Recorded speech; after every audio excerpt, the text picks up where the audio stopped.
Perkenalkan, nama saya Kartika Dewi Nainggolan, NIM saya 290205001, Prodi Akuntansi Fakultas Ekonomi dan Bisnis. Di sini saya akan menjelaskan tentang aset tetap. Yang pertama, saya akan menjelaskan tentang materi aset tetap. Yang pertama ada pengertian aset tetap, yang kedua ada karakteristik aset tetap, yang ketiga contoh aset tetap, yang keempat ada aset tetap berdasarkan wujudnya, yang kelima ada kesimpulan.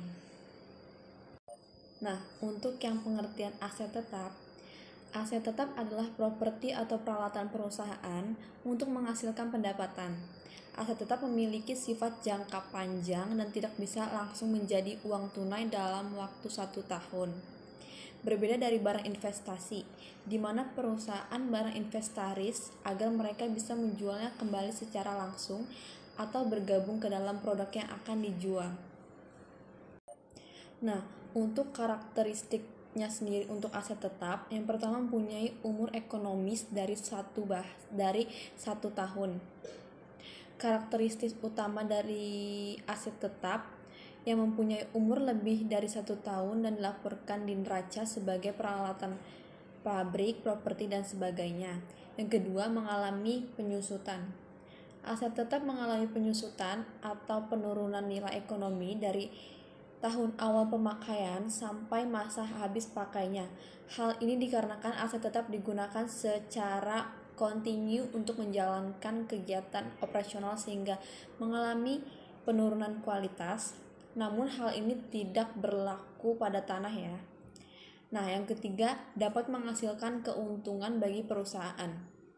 Perlu digarisbawahi bahwa aset tetap digunakan oleh perusahaan untuk menjalankan kegiatan operasional agar menghasilkan barang dan jasa.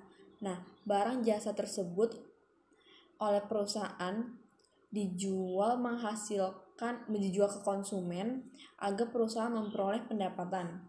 Yang keempat, bersifat non-liquid, merupakan aset tidak lancar dan tidak mudah untuk dikonversi menjadi uang tunai. Berikut merupakan contoh aset tetap. Yang pertama adalah lahan, bangunan atau gedung, mesin, kendaraan, perabotan, inventaris atau prasarana.